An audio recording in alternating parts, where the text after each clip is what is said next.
Полгода борьбы за право на достойное жилье, страх оказаться под завалами собственной квартиры и ожидание переезда.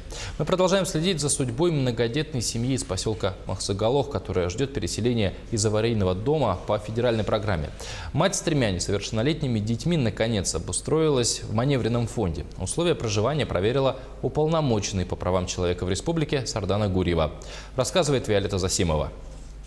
С мая прошлого года многодетная мать-одиночка Ольга Захарова отстаивает свои права на улучшение жилищных условий.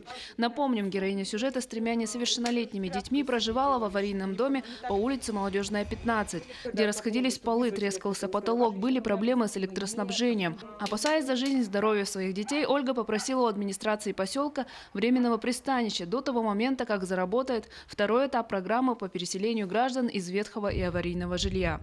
На что и была предложена комнатушка площадью 18 квадратных метров в общежитии по улице Соколиная, 1.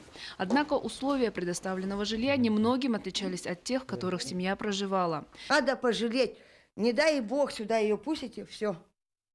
Гибель. Это же гибель, натуральная гибель. Ольгу не устроил вариант, предложенный администрацией. Женщина продолжила настаивать на выделении другого временного жилья. Оставалось одно – обратиться за защитой своих прав к уполномоченному по правам человека в республике и быть, наконец, услышанной.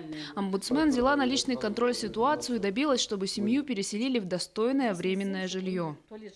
Теперь могу сказать, что граждане могут быть услышаны. Не остаются один на один со своими проблемами. Главное не молчать о своей проблеме, о своей беде. И действительно, только после вмешательства правозащитника дело сдвинулось с мертвой точки, и более чем полугодовое обивание порогов кабинетов закончилось. Сейчас семья ожидает переселения в свое жилье и занимает 2 комнаты в маневренном фонде, предоставленном администрацией Махсагалоха. Хотелось бы сегодня отметить положительную нашу совместную работу с администрацией поселка Махсагалох по обеспечению соответствующим пока маневренным жилищным фондом Ольги Владимировны и ее семьи. Эта история – наглядный пример того, что каждый гражданин имеет право на достойное жилье, и каждый может быть услышан.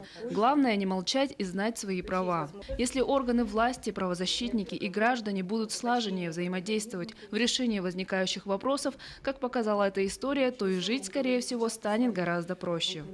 Виолетта Засимова, Федор Тарасов, Хангаласский улус.